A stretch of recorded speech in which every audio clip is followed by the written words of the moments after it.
That James. can be a bit of a Not sure how to rename myself. difficult. That's good. You're in. That's brilliant. So as I say, what the format's going to be? I'm the moderator. James is going to give a brief presentation outlining the case for what was the title again, Jamie? Evidence for the historical resurrection of Jesus Christ. Yes. Is there any? And after that, then it's open for discussion. Now, obviously, the nature of open discussion is that we can it's easy to interrupt each other and whatnot. So Historical evidence of Jesus. Wikipedia. That's thanks. So anyway, we'll hit off. So could I ask everybody to mute themselves for this first part while Jamie is giving us his presentation, and then afterwards, when you want to say something, unmute yourself, and then we'll just go in with that. Now let's just make sure we all understand. None of us are experts. We know what we know. But what we're hoping to do is have a frank and open discussion about and share ideas. It's not about point scoring or any of that nature or aha moments. It's just about us sharing, what we believe, whether it's we believe it or not, or whether we've got something to say about it. So as long as we're happy with that, we'll make a start. So Jamie, over to you. Thank you very much, Tim. Again, I want to say it's very nice to see everybody else here. And after I give my presentation, please feel free to ask any question, no matter how hard it is, as it'll be good to hear your thoughts, no matter what it is. So I'll put forth the evidence of the historical resurrection of Jesus Christ. And to not make it boring or long-winded, I'll try to make it as quick and simple as possible. So starting with Paul's letter to the Corinthians. It is considered by atheist and Christian scholars to be authentic and have a high probability of reliability. A historical document has a high probability of reliability if it is 1, a personal letter, 2, intended for small audiences, written in unpolished style, and contains trivia and lists of details. The letter of the Corinthians has exactly that. Next, it fits the criterion of embarrassment, which is a way to tell if something is reliable, because Paul is telling people in the letter of Corinthians, for instance, not to do wrong things like fornication and sleeping with their stepmother, etc. Atheist and Christian scholarship attest to this. For instance, Gerd Ludemam, atheist New Testament scholar, N.T. Wright, Christian New Testament scholar, Michael Golder, atheist New Testament scholar, professor of Birmingham, and many others attest to this fact of the probability of the high reliability and the probability of the reliability in the letter of the Corinthians. This basically means, all this means when I say the letter of the Corinthians was reliable, is that whatever Paul has written in his letter was actually written by him, and it's not a fictional story type letter. Whether Paul was lying, insane, or telling the truth regarding his claims is a different issue. But the claims themselves, the people they are written to, etc., is authentic. So one of Paul's claims is the 12 apostles himself plus 500 other people witnessed the risen Jesus Christ. So let me quickly go over a few points here. How do we know Paul isn't lying about this claim? Well, firstly, he himself had nothing to gain out of lying. He would have suffered hatred and torture his whole life for simply believing this. There are extra biblical sources that attest to Paul and Peter, he is one of the disciples, martyrdom. For instance, extra biblical source like Clement of Rome, for instance. So a simple question would be, why would he go through that for a lie he made up? Secondly, Paul is writing to people who are skeptical of a bodily resurrection. Therefore, the Corinthians would have been skeptical of a bodily resurrection and would have been encouraged by this to investigate Paul's claims of the 500 witnesses. Moreover, Dr. Edwin M. Yamachi, Associate Professor of History at Miami University in Oxford, he emphasizes, what gives special authority to the list of witnesses as historical evidence is the reference to most of the 500 brethren still being alive. St. Paul says, in effect, if you do not believe me, you can ask them. If Paul is lying, it wouldn't make sense he would risk people finding out his lie, given he is encouraging them to investigate. Okay, so perhaps, maybe, Paul is a delusional schizophrenic and he just hallucinated. In the psychiatric field, symptoms of schizophrenia are as follows. Hallucinations, hearing or seeing things that do not exist outside of the mind. Muddled, unstable thoughts. Losing interest in everyday activities. and wanting to avoid people, including friends. A closer look at the symptoms of schizophrenia, we can see that they lose interest in everyday activities and want to avoid people, including friends, and have muddled, unstable thoughts. Paul was the complete opposite of this. 1. Through his letters, we can see the stability in his thinking through his arguments. Secondly, Paul would preach to crowds and crowds of people and loves to be with his fellow believers in the Lord. And thirdly, Peter and James attested to witnessing a risen Jesus Christ. There were more witnesses, but if we were just to take those 3 witnesses, it would be incredibly unreasonable to say all 3 witnesses hallucinated the same thing. Therefore, we can safely say Paul was not insane. So why would he and the witnesses go through all of this, unless his claims were indeed true and Jesus did rise from the dead? So, my friends, if it does mean Jesus did indeed rise from the dead, and I'll end with this is just a quick message. If it does mean indeed Jesus did rise from the dead, this is incredibly good news, because it means what Jesus said about how we can be set free from our sins and the judgment of God is true. It means when Jesus said we can have eternal life and go to heaven, that's true. And it means the nails Jesus bore in his hands, he bore them for you, so that you could be forgiven and go to heaven if you trust in him. Thank you very much.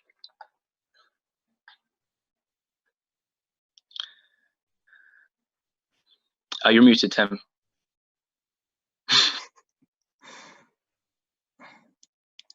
Every single person's muted. There we go. Well, they are, because they've chosen to be muted. Sorry about that, everybody. Yeah, so thank you so much, Jamie, for your brief introduction, and welcome to Jessica, who's just come in, although she hasn't got audio. That's really interesting. So we're going to open up discussion. I did notice that when you said about Corinthians, you talked about the probability of the reliability. Mm-hmm. Isn't that sort of like a long-winded way of saying you're not really sure?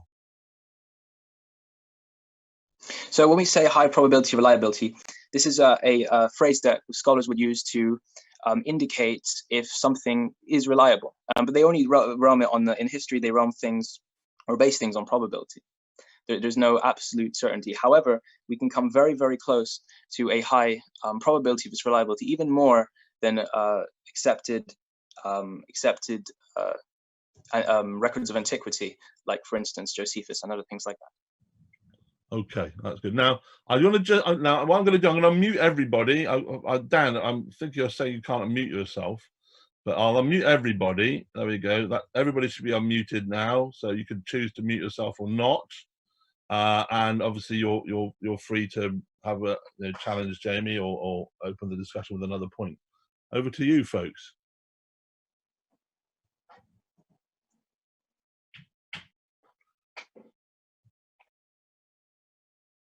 Thank you.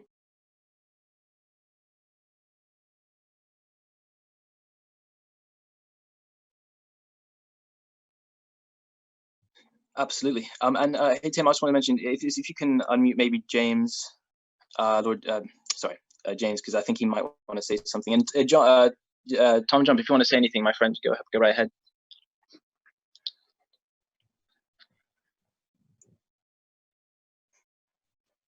Tom is unmuted, so he's okay to speak. But I think, yeah. I think James is muted, Tim. No, he's not. Well, he's muted. Oh, he's willingly muted. Good. That's what I'm saying. No, I haven't muted anybody. If you've got any problems with unmuting yourself, let me know, and I will unmute you.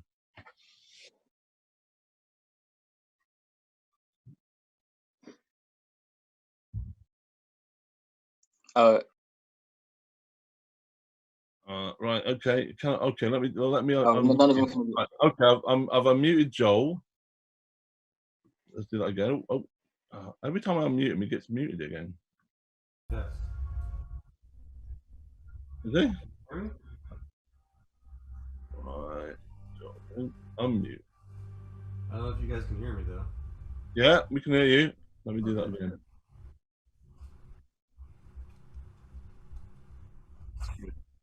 Testing. Hello, we can hear you, James. Nice to hear you, James. Nice to hear you, Joel. Right. So it's Tom. Tom is unmuted. I take it. We doesn't have to have his video on, you know. Okay, well, you carry on then. Those folks are unmuted, and you know, where you go. Hey, can you guys hear me? Oh, hey Tom, hey Tom, I can hear you. Yeah. Don't, Alright, cool. mute yourself once I've unmuted you, because I think if you mute yourself again, I have to unmute you once again. Yeah, yeah. You let me sort that out now, Dan. You focus on what folks are saying. Over to you, Tom. All right, so yeah, you presented a bunch of historical accounts. Are you arguing for Jesus's existence or his resurrection? His resurrection. And do you think the historical accounts of him existing indicates that he rose from the dead? They're not historical accounts of him existing. They're accounts of the testimonial evidence of the witnesses of the apostles and Paul. And do you think that's evidence that he rose from the dead, their testimony? I think it's reliable testimonial evidence. Yes, I do. So you're going against the consensus of the vast majority of historians? Okay, so let me ask you a question. So do you disagree with testimonial evidence? Do I disagree with testimony? You mean, do I consider testimony to be a reliable source of evidence? Yes. If in some cases, yes, in some cases, no. Okay, so give me cases where you do think it's reliable. I saw a dog. That guy killed that guy. That guy stole my wallet. Those would be cases where it is reliable. There's a horse over there. Okay, all right, that's great. So okay, that's cool. So let me ask you a question, Tom, and this is similar to the testimonial evidence of the accounts of the apostles. Is this? So do you believe quarks exist in quantum physics? Yes. Okay, so so you are believing the testimonial evidence of the scholars. Have you done the studies on quarks yourself? No. Exactly. So, but you believe their testimonial evidence, and in the same sense, I believe the testimonial evidence of the apostles that Jesus rose from the dead. Okay, but the quarks can be demonstrated to exist. Like anyone can go build a quantum thing or a large hadron collider. But have you done that though? Have you done that? No, I don't need to, because it can be done. Like the fact I haven't So gone how do you to know Australia. that? You believe the testimonial evidence? I know that's Australia reasonable. exists, but I've never So been again, there. there's a difference. There's a difference there. One is that one can be demonstrated.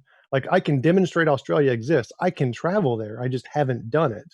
So the fact it can be done is a reasonable.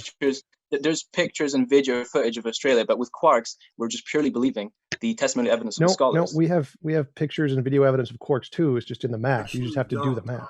Can I just if I could intercede, James, did you want to say something? Oh, Joel, sorry. Yeah, I'll get back to you on that, Tom. I'll get back to you on that for sure. Sorry, go ahead. That's a good point you made. Sure. Yeah. No, I'd like to make a number of observations, if I may. First of all, I am a quantum physicist, and I will help quickly assert for everybody's reassurance that we cannot demonstrate quarks exist at all. They are strictly a mathematical, immaterial concept only. We can assume that several things are made by bosons and neutron and other forms of subatomic and other quantum physics type particles, all the way down to the quanta themselves, but they are all representations of things that we cannot prove exist. As a matter of fact, the few instruments that we try to use to confirm our pure raw assumptions of what quanta actually does and how that forms into other materials through colliders and whatnot are all done through instruments that are barely reliable, first of all, and then even once we do think that we make a sound probable observation, it will change with the same instrument. It's an observation effect problem. But anyway, so quantum physics is a whole other topic, but I wanted to also further address Tom's first thing. He made what's called a appeal to popularity logical fallacy by assuming or claiming that that these claims are against the majority of historians, which first of all is not only fallacious but is actually factually wrong. There's a number of other counterexamples and debates even. One more famously was a few years ago with professors Richard Dawkins and John Lennox, where Lennox famously, I like to say, caused Dawkins to reverse decades of his own research and his own published work, where he told Lennox in public debate, he said, I take that back. Not only did Jesus exist, but they went into examples, I think, of what you were trying to talk about, James, of the not just the historical, but the eyewitness testimony, the reliable accounts of past observations of people that not just are in the Bible, but the people that were hostile towards the Christian, beliefs, what do you call it. And so Lennox, he with Dawkins, he went into detail of other atheist historians, as a matter of fact, who go into how the resurrection of Christ stories, the eyewitness accounts, are some of the, if not the most reliable in all of ancient historical accounts. And as another example for this, there's another. Okay, I'm gonna if I can keep it short. I could just interrupt you there. Is that okay? Sure. I think One more example though, but go ahead. Give one more example, then I'm going to just see if Lord James wants to say anything, and I'll come back to you, Tom, if that's okay. Sure. There's another famous example, actually several, but this one, there's a Los Angeles police detective, cold case detective, who was an atheist, and he has what I like to describe. He has professional forensic science, actual skills used in courts of law, and so about 35 years old or so, a few years back for him, about a decade ago, he decided to use his professional forensic historical science skills to test the veracity of the Bible, including the account of Jesus' resurrection. His research not only forced him to want to become a Christian, but he started a new international Christian ministry, showing the evidence, showing the scientific forensic account of the resurrection as being reliable, again, using his skills in courts of law. So whatever other historian might want to disagree, there's all kinds of historians that use factual scientific referencing. Thank you very much. I'm going to stop with that. Lord James, did you want to say something? Yes. With evidence, there are different types and variations. If I say a dog exists, that's easier than saying Bigfoot exists, or I saw aliens. You'd expect greater the claim, more evidence. Mm-hmm. So, yes, I could take your testimony that it's raining, but if you said you saw a hurricane go past in Britain, then I'm not going to believe you unless you showed me a video or something. Okay, thank you. That's what I'm trying to say. So, yeah. Yep. So James, are you saying that? Hold on, Jamie. Just hold on. So the greater the claim, the more evidence you need. I'm going to go back to Tom now, and then I'll come to you, Jamie. Okay. Brilliant. I'm just going to beat myself again. Sorry, James, do you want to say? Sorry, hold on. Lord James, do you want to say anything more? No, sorry, I just muted myself. That's okay. Tom, over to you. So Joel, I believe, was the physicist. He said quite a bit there. So when I say we have testable, demonstrable pictures of quarks, what I mean is that make testable predictions about how protons and neutrons and other particles interact in the colliders, and so we can use them to make consistent predictions, and we can see the effects of those things, which is demonstrable proof of quarks. We don't actually need to see the quark itself. You have to rely on eyewitness testimonies of those who pretend to have... Nope, I don't at all. I can look at the actual math, and I can do the calculations and see the evidence. So you don't need to rely on testimonies. I do because I'm too lazy, but I don't need... Stop interrupting. Stop interrupting. No, we have to let Tom have his say, because you had a good say. You carry on, Tom. So again, we can absolutely see the evidence of those things, which is repeatable and testable. You don't need to rely on testimony at all for those things. You can actually do the math yourself if you want to learn the math, and you can go to the Large Hadron Collider and do the experiments yourself, just like you can go to Australia yourself. You cannot do that for the resurrection, so that's clearly not, it's a false analogy. Second, he accused me of appeal to consensus. Well, no, referring to authorities isn't an appeal to consensus. Consensus is just the most people. And there is no such thing as an appeal to authority fallacy when you're referring to actual authorities. You can look at the Stanford Encyclopedia of Philosophy. It is a purely reasonable basis of evidence to say the authorities hold this position. John Lennox is not an authority on history. The vast majority of historians do not support his position or his interpretation. Yes, Jesus is one of the most well-attested characters in history to have existed. The resurrection is not supported at all. Zero evidence of it. As you just quote Mike Licona, the vast majority of historians and biblical scholars hold to it that the study of miracle claims lies outside the bounds of the historian acting within their professional capacity. There is no evidence of the resurrection in history. It's just not reliable source of those kinds of evidences, which can be demonstrated. And to go back to the main point of the actual topic is that I forgot what was the guy's name who did the presentation? Jamie. His presentation you presented seems to be creating your own set of criteria that you're using to assess the value of the history, and it's rejected by the actual experts in the field. They don't use that same methodology because it's unreliable. So if you want to say that your methodology should be used in history to assess the reliability of the resurrection, you would first need to demonstrate that that methodology can work in other instances other than the resurrection, and then convince the historians to do that. So I thank you for that, Tom. I just wanted to mention that last point was I listed lots of scholars, a couple of scholars, like Michael Goldard, the atheist professor from Birmingham, for instance, who gives these a couple lists of the criteria as well. But I hear what you're saying, man. But yeah, that's just depends on that last point. Well, can you give me any examples of those criteria being used in anything other than the New Testament? Well, yeah. For instance, like Josephus and Plato. No, I mean, like specifically in any examples other than in reference to Jesus or the specifically religion based, like anything else in history. Because I mean, Josephus doesn't mention everything religion based. He talks about other stuff as well, you know. So he's used in that as well. Or for instance, in Homer's Odyssey. Well, no, I mean like the criterion of embarrassment, the criterion of the other criterion, and those methodologies you're using don't seem to be used anywhere else in history except for New Testament scholarship, which is not really accepted by the vast majority of historians. Okay, so you're talking about the criterions. Okay, so I'm gonna have to get back to you on that one, man. But thanks for that point. No, they're all over the place, Jamie. Hold on. Okay, so hold on a second. Let's Dan, did you want to say anything at this point? You're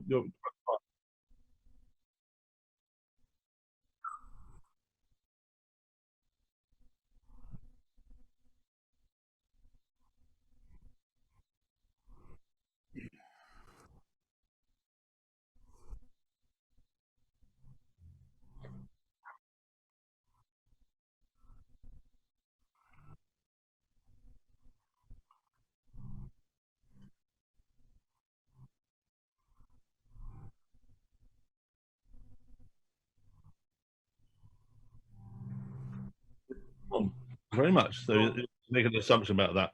Lots of assumptions. That's okay. Yeah, I know. I'm using my camera for something else. Joel, would you like to respond to some of the things you've heard? Yes, please. Just to expand on what you were saying, Dan, it's also called what's appeal to ignorance logical fallacy. To assume anything is true or false without actual evidence, without claiming you don't have the evidence for it, that is an appeal to ignorance. So that's another reason why extraordinary claims are irrelevant. You have to have evidence to be able to say something's true or false. And then so yeah, that Lennox Dawkins debate I was talking about, Lennox with Dawkins, they cite over a dozen different historians that are not even Christian, that Lennox used to convince Richard Dawkins of all people that this entire conversation that Jesus's resurrection was not provable was false. And then also I'd like to kind of touch back on the idea. Do you have music playing in the background? Correct, Tom, that people such as yourself, people that want to rely on the idea of what evidence says or whatever, you have to rely on those witnesses. You're doing that. You confessed earlier you've not done the math, you've not done the research. You're only assuming people like myself have accurately and honestly done the research for you. So you have to rely on my profession's witness testimony to be able to assume correctly anything about quantum physics, just as we have to assume correctly anything true or false about the resurrection of Christ. Does somebody have music playing in the background? I think it might be. Oh, it's gone. Might be me. I apologize. I got a game going on. Right. And I will concede your point that yes, you could learn how to do the wave function and other orbital mechanic math to be able to begin to test for yourself the assumptions, which even those of us in the profession, we have to acknowledge they're all assumptions.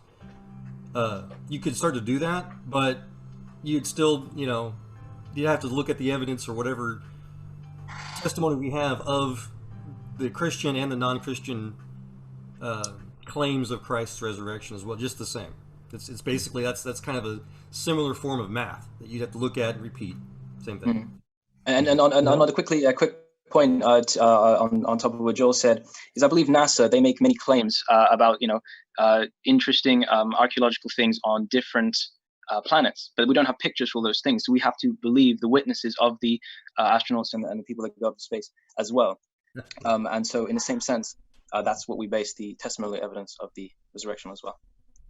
Well, I think one of the points I think Tom was making as well is around methodology within the claims made. Of course, methodologies within history is again a specific domain of knowledge. So I don't know if anybody here are historians, but they have particular techniques that they use to interrogate text. And I only look, but my sister's a historian. I'm not a historian. I'm interested, but I guess one of the things is to look to the veracity of the internal evidence of documents to see whether or not they are reasonable at the reasonable at the time of their written, and within themselves. And I think everybody would agree with the fact that whatever the truth of the resurrection or not, the belief in that resurrection created the start of the Christian faith. It made these people, who nevertheless were just normal, everyday small businessmen and women, to suddenly go to reject the whole culture in the sense that they knew they would be annexed by the Jewish families and things, and pursue this person whom they believed had risen from the dead, and they were willing to die for that, and did die for that early on, all accounts. And for if you take the historical, day of Pentecost, if it happened, and there were 3,000 converts on that one day, 3,000 Jews suddenly turned their back on several thousand years of history and decided to follow a dead guy who they're saying rose again from the dead. And it transformed their lives, and obviously transformed the whole of history, because here we are, and it's a major religion. So I guess the closer you get to the beginning, maybe you get further nearer to the truth. And I guess that's one of the questions, isn't it? Do we have, it is part of the evidence is the impact of the resurrection? Because everybody else, Muslims, you can take them to the tomb. You go to the tomb. At most world religions, you go to the tomb of this, but you can't take it to a tomb of Jesus. I'm just putting that forward as a possible thought. Anybody like to make a comment to that? I would definitely love to add to that for you, Tim. And Please do. A key piece of information that I think you left out of that is that not only were they a non-proselytizing group of Jews, but that they had to reject their everything that they were raised from in their home, their family, and the community. But Jesus was murdered. Jesus was put to death for blasphemy. He claimed to be God, and so the Jewish community, as well as the Romans, put him down as a example to what not to do. And yet, all of a sudden, tens of thousands of Jews, after he was killed, after he was murdered, decided that he was real and that his message was true, and they accepted it. They risked their lives. The first basic century of Christianity was spent trying to survive from all the other pagans and the Romans and everybody else just trying to just murder these people.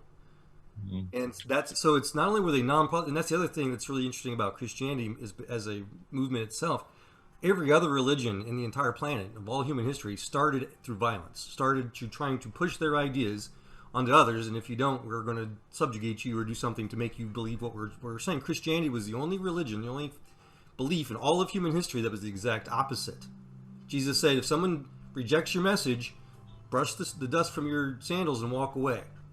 So not only were they under the threat of murder from everybody in their community and around the world, but they were not trying to force their religion on anybody. They weren't trying to do anything violent. They were the exact opposite, trying to preach love. So by historian or counterexample methodologies, as we're talking about, Christianity should have died as one of the smallest, weakest religions, movements ever, in the history of humanity. But no, like you said, it's one of the more popular, more I guess it comes back. I mean, I don't know what you think about this, Lord James or Tom. What evidence would we need for you to be convinced? Because obviously the trouble is, I guess even nowadays, even if we had video evidence or things, we might say, well, it's been doctored. Who knows? But is there any evidence that you would accept? Lord James, do you want to say something about that? Take Julius Caesar. I could accept Julius Caesar existed. I'm not completely convinced he existed, but I can accept that based off the claims around him. Fair enough. Now, if somebody said Julius Caesar also could fly, then I wouldn't be so convinced. Mm-hmm. So I can pretty be confident that Julius Caesar conquered France and probably had a kid with Cleopatra. I know Emperor Augustus said otherwise and burnt Egypt down. So I'm quite willing, because I went through and I read the books of Julius Caesar, his writings, how he conquered Gaul, the whole propaganda of it.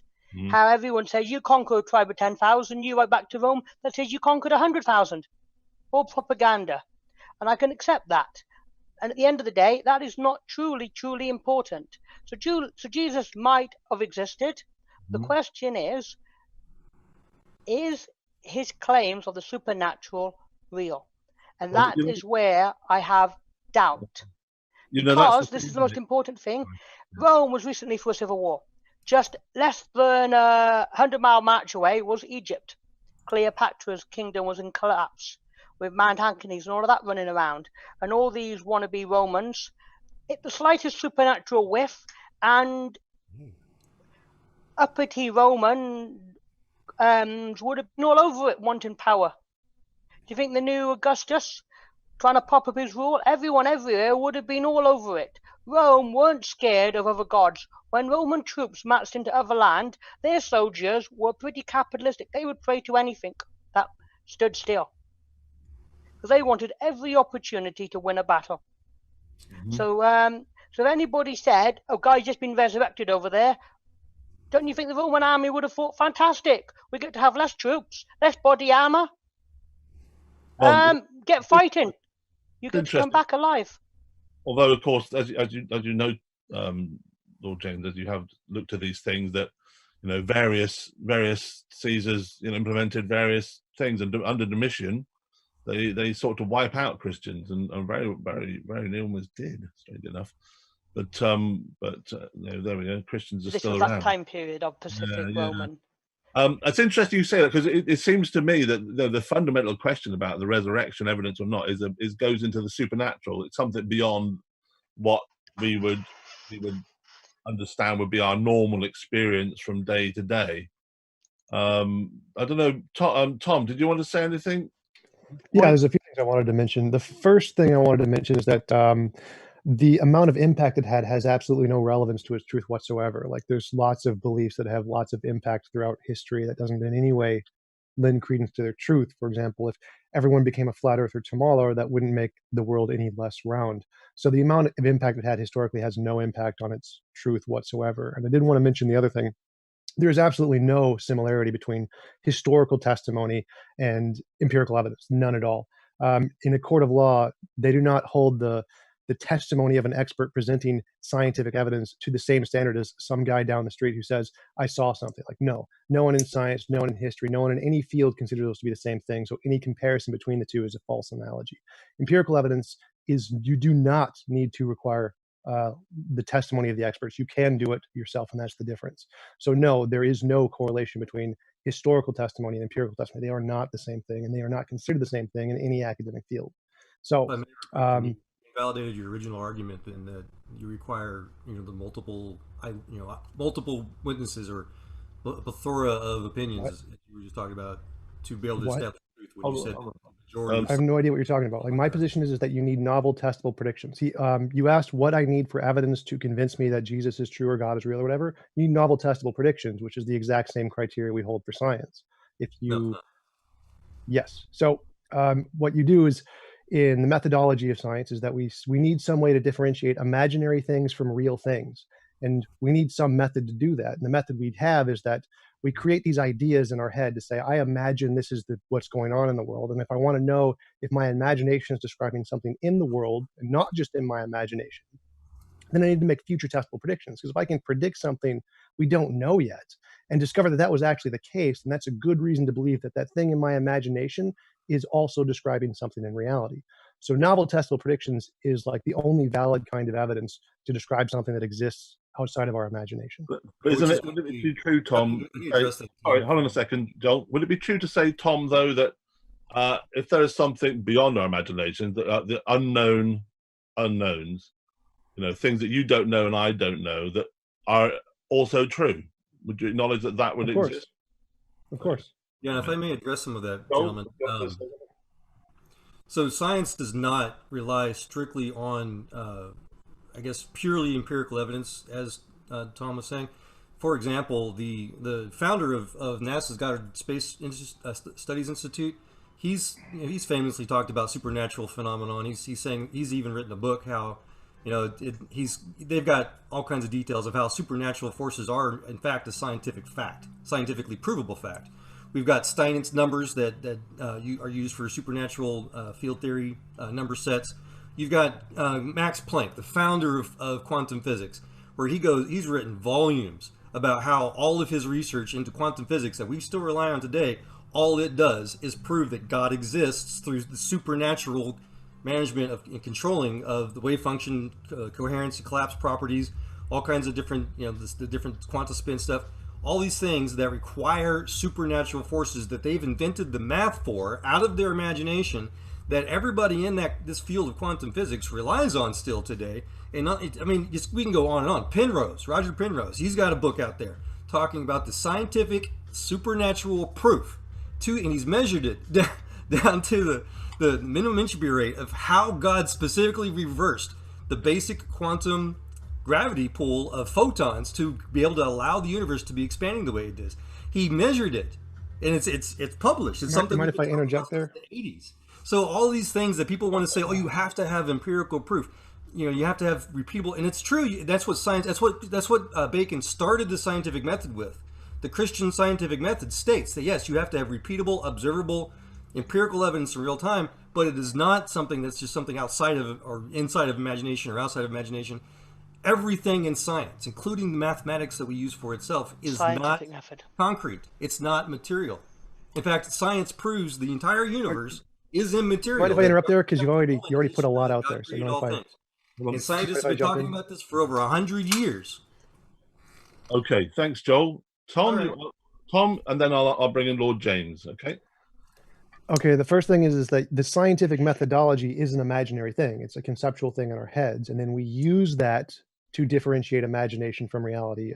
Like if we're thinking a particle exists, that doesn't mean the scientific method exists. So pretty much everything you said was false there. Like most of that, there is no published papers for the supernatural. There are books that have it, but you can publish a book on anything. None of that's evidence. There is no evidence of the supernatural, which is why the majority of physicists and cosmologists and biologists, neurologists, every academic field are naturalists, because there's only evidence of natural stuff.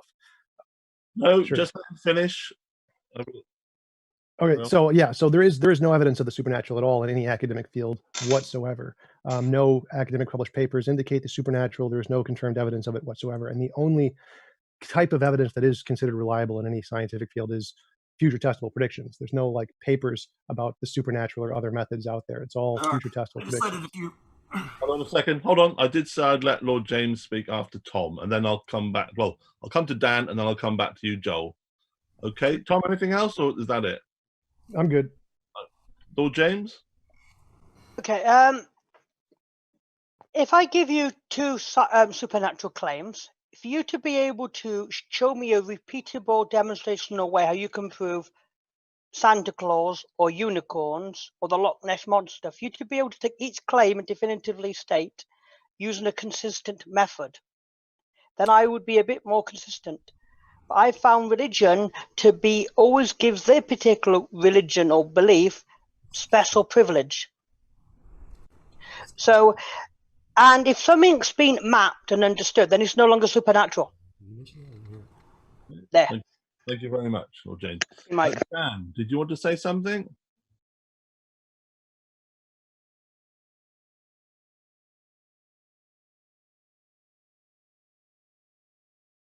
Yeah, pretty much. As far as I know, there is no reliable paper that published anything about the supernatural or any evidence of it. Only books. And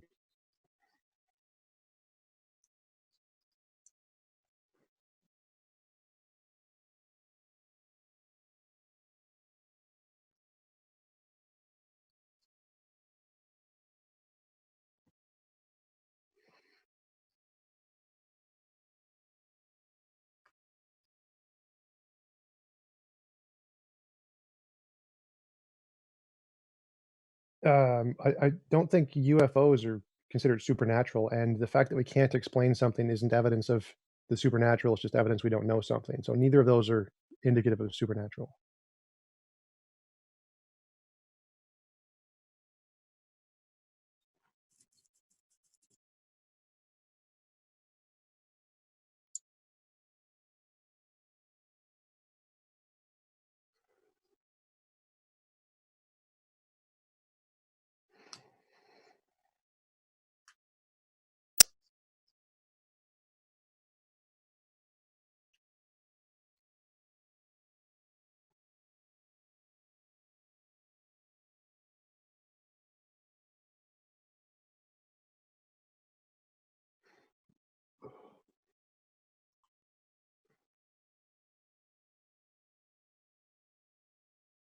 Right, that's a burden of proof fallacy. The fact that we can't explain something isn't evidence of the supernatural. It could just be an unknown natural thing. As Tim mentioned earlier, there's unknown unknowns, and there could just be unknown natural things. So saying it can't be natural is just burden of proof fallacy.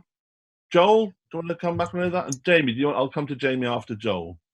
Oh, there's so many things across the board now, Tim. I'll be honest, I don't know where to address. I mean, even the whole claim about, the old empirical thing. My wife is trying to help it. She's a legal expert.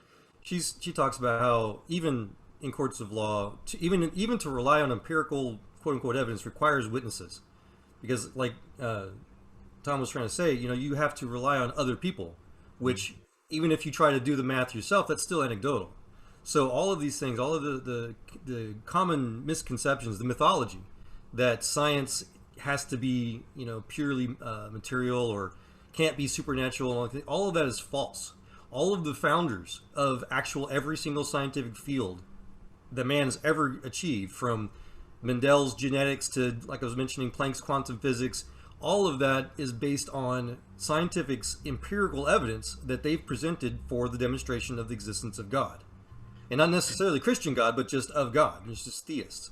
So, and it's just sad to me, those of us in science that actually do care about these issues, that these things just aren't known. That people either shield them from their current religious beliefs today, or they just don't care. I don't know which, but regardless, there is a tremendous amount, just volumes of what science can and does. And for people to say what science can't do shows that they're outside of science, essentially. So, as an example to James's example, was it Lord James? Unicorns, they're not mythology. They are not supernatural. They're just because the founder of taxonomy, who by the way was another Christian, labeled rhinoceros as the scientific name of the unicorn. The Hebrew language, the Hebrew culture is replete with a physical creature. Some of them, there's all kinds of speculation because it's so old. It could have been in a single-horned Antioch. I mean, there's all kinds of ideas of what it might be, but it wasn't necessarily referring to a Disney character. Excuse me? Like a Disney-style unicorn. Right. It's like Santa Claus, for example, was never Santa Claus until Montgomery Ward created him and Rudolph the Red-Nosed Reindeer. Before then, he was an actual physical, historical figure. I forget his real name now, but he was a saint.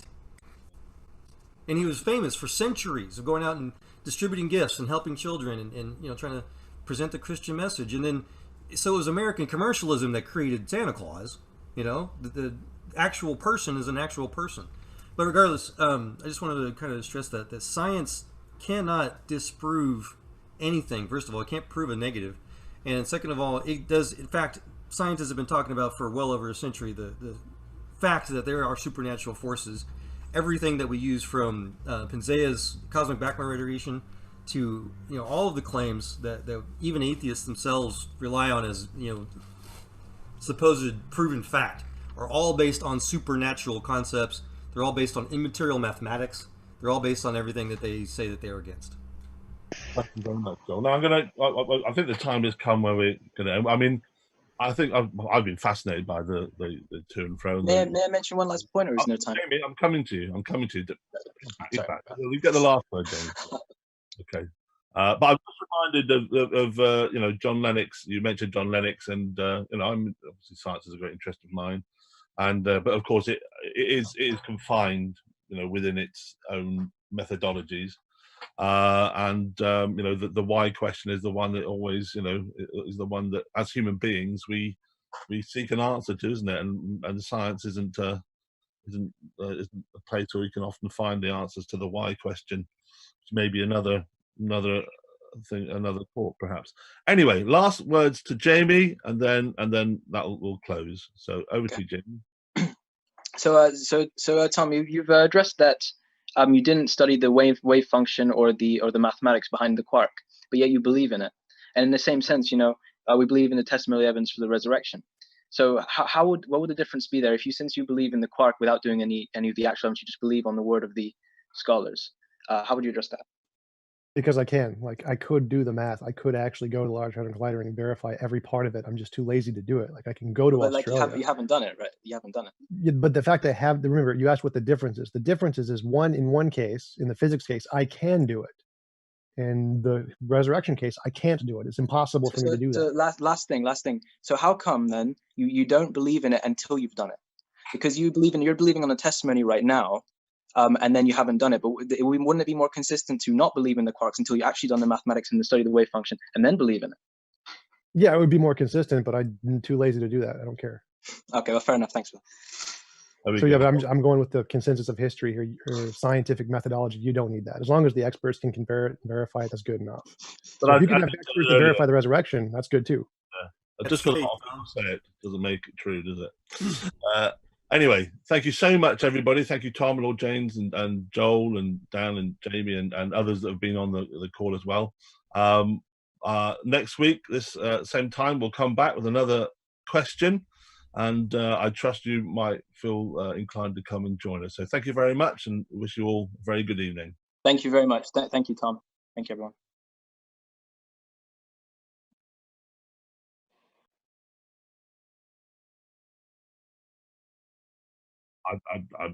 I'm just gonna duck out now, mate, because I'm gonna go and have my tea.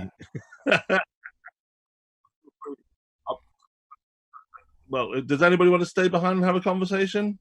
I wouldn't mind. Sure. All right, let me have a look.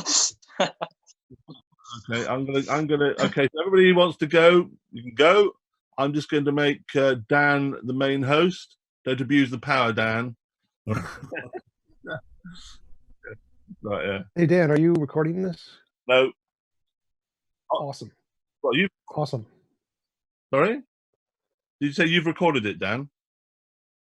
Right. Well, I didn't set any recordings because we haven't got everybody's permission who's been involved. Okay. So if it depends what you want to do with that recording. If you want to share it between the people that are here, that's fine. But I wouldn't be happy. I wouldn't be happy for it to go wider than just us. Okay. Why didn't record? Okay. See you again, guys. Bye. Thank you. God bless you, bro.